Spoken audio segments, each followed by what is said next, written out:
Hello everyone, আমি engineer Rakesh বিশ্বাস। আমি ইন্ডিয়ান রেলওয়েতে একজন সিনিয়র সেকশন ইঞ্জিনিয়ার।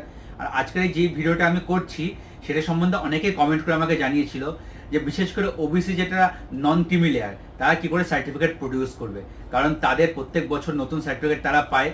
সো তারা কি করে সার্টিফিকেটকে প্রডিউস করবে। আমি এসসি এসটি ওবিসি সবার ব্যাপারেই বলবো, কিন্তু ভিডিওটা শুরু করার আগে একটা ছোট্ট আপডেট দিতে চাই। যারা যারা এখনো বুঝতে পারছেন যে প্রিপারেশন কি করে শুরু করবে, তাদের জন্য আমি আমার চ্যানেলে অলরেডি সিবিটি 1 এবং সিবিটি 2 সিভিল ইঞ্জিনিয়ারিংয়ের জন্য টেকনিক্যাল সাবজেক্টের প্লেলিস্ট অ্যাটাচ করে দিয়েছি, এবং বাকি যে স্ট্রিম আছে তাদেরও আমি প্লেলিস্ট খুব শিগগিরই আমার চ্যানেলে অ্যাটাচ করে দেবো, এবং সিবিটি 1-এরও যে সাবজেক্ট বাকি আছে সেগুলো আমি অ্যাড করে দেবো। সো প্রিপারেশন নিয়ে চিন্তা করা লাগবে না, আমি যে প্লেলিস্টগুলো অ্যাড করে দিয়েছি সেগুলো দেখে প্রিপারেশন করলেই খুব ভালো তোমাদের প্রিপারেশন হয়ে যাবে। এবার মেইন টপিকে ফিরে আসা যাক। সো সবার আগে আমি বলতে চাই যে এসসি এসটি সম্বন্ধে। এসসি এসটি যে সার্টিফিকেট হয় সেটা তারা একবারই জীবনে বানায় এবং তাদের রিনিউয়ালের কোনো ব্যাপার নেই। সো যাদের কাছে এসসি এসটি সার্টিফিকেট আছে তারা যখন অ্যাপ্লাই করবে, যে সার্টিফিকেট নম্বর আর ইস্যুইং অথরিটি এদের ডিটেলসটা দিয়ে দেবে। আর সবার সার্টিফিকেট জেনারেলি ইংলিশেই থাকে অথবা হয়তো হিন্দিতে থাকবে। তো আমাদের রেলের যে ফর্ম্যাটে দেওয়া হয় সেই ফর্ম্যাটে জেনারেলি সবার থাকে।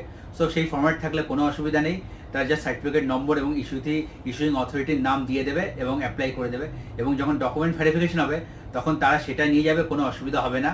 বা যদি তারা মনে করো যে রেলের যে ফর্ম্যাট দেওয়া আছে সেই ফর্ম্যাটে মডিফাই করে নিয়ে যেতে চাও, ডকুমেন্ট ভেরিফিকেশনের সময় সেম ফর্ম্যাটে তারা বানিয়ে তারা এসডিওকে বা যারা যারা অ্যাপ্রুভড অথরিটি আছে তাদেরকে দিয়ে অ্যাটেস্টেড করিয়ে অরিজিনাল এবং যে প্রেসক্রাইব ফর্ম্যাট দুটোই তারা নিয়ে যেও, কোনো অসুবিধা হবে না। এবার যে কোশ্চেনে সবাই করছে ওবিসি নন ক্রিমি লেয়ার, তাদের সম্বন্ধে আমি বলতে চাই। সো তোমরা যদি নোটিফিকেশনে চলে যাও, নোটিফিকেশনে দেখতে পারবে, নোটিফিকেশনে যদি তোমরা 8.6 এই পয়েন্টটায় চলে যাও, পেজ নম্বর 8-এ দেওয়া আছে। এখানে ক্লিয়ারলি লেখা আছে, ইংলিশে লেখা আছে, তুই বাংলা যেটাকে বলি এটা হচ্ছে যে যারা ওবিসি নন ক্রিমি লেয়ার থেকে বিলং করে তাদের কাছে যে আমাদের প্রেসক্রাইব ফরম্যাট আছে, ফরম্যাটটা আমি দেখাচ্ছি। এটা কিন্তু জাস্ট ফরম্যাট, মানে এই ফরম্যাটে তোমাদের ওবিসি নন ক্রিমি লেয়ারের সার্টিফিকেটটা থাকতে হবে, এটা ফরম্যাট। মানে এটাই হতে হবে, রেলের লোগো লাগা এরকম কোনো ব্যাপার নেই। এই ফরম্যাটে যেমন যেমন করে লেখা আছে ঠিক সেভাবে হতে হবে। সেরকম একটা ফরম্যাটে তাদের কাছে সার্টিফিকেট থাকতে হবে তাদের ডেট অফ ক্লোজিং অ্যাপ্লিকেশনের আগে, এবং সেটা তবেই তাকে মান্য বলা হবে ওবিসি এনসিএল ক্যাটাগরি হিসাবে। এবং তার সাথে সাথে একটা সেলফ ডিক্লারেশন ফর্ম তাদের কাছে থাকতে হবে, যেটা আমাদের নোটিফিকেশনে অলরেডি দেওয়া আছে। এই নোটিফিকেশনের অ্যানেক্সচার 2-এ এখানে দেখো সেলফ ডিক্লারেশন ফর্মটা দেওয়া আছে। তাদের কাছে এই দুটো জিনিস থাকতে হবে।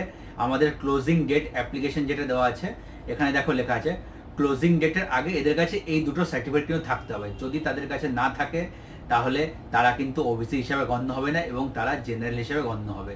সো যারা যারা এখনো অ্যাপ্লাই করোনি তারা এনশিওর করো যেন তাদের কাছে এই দুটো ফরম্যাটে তাদের ওবিসি সার্টিফিকেট বানানো থাকে, মানে ওবিসি সার্টিফিকেটের ফরম্যাটে আর এবং সেলফ ডিক্লারেশন, এই দুটো যেন তাদের কাছে থাকে। এবং এই দুটো তাদের কাছে আমাদের ক্লোজিং ডেটের আগে যেন তাদের কাছে ইস্যু হয়ে থাকে, এবং তাহলে তারা অ্যাপ্লাই করো, কোনো অসুবিধা হবে না। এবং যখন ডকুমেন্ট ভেরিফিকেশন হবে, ধরো 1 বছর পরে বা 12-13 মাস বা ধরো 1.5 বছর পরেই হলো, তখন তাদের এইটা ভ্যালিড থাকবে না, কারণ ওবিসি সার্টিফিকেট 1 বছর ভ্যালিড থাকে। তখন তারা নতুন একটা আবার সার্টিফিকেট বানিয়ে নিয়ে যাবে, এবং ডকুমেন্ট ভেরিফিকেশনের সময় যে সার্টিফিকেটটা এখন প্রডিউস করছো আর যে সার্টিফিকেটটা তখন বানিয়েছো দুটোই নিয়ে যাবে, যাতে বোঝা যায় যে যখন তোমরা অ্যাপ্লাই করেছিলে তখন তোমরা ওবিসি ছিলে, আর যখন তোমরা ডকুমেন্ট ভেরিফিকেশন করছো তখনও তোমরা ওবিসি আছো।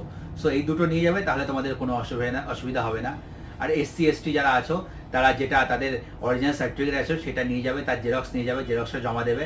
সো তাদের কোনো অসুবিধা হবে না। এবং যদি মনে করতে চাও যে তারা রেলের যে ফরম্যাট দেওয়া আছে সেই ফরম্যাটে আবার বানিয়ে নিয়ে যাবে, ফরম্যাটটা সেমই, দেখবে ফরম্যাটের মধ্যে কোনো পার্থক্য নেই, লেখাগুলো সবই সেম।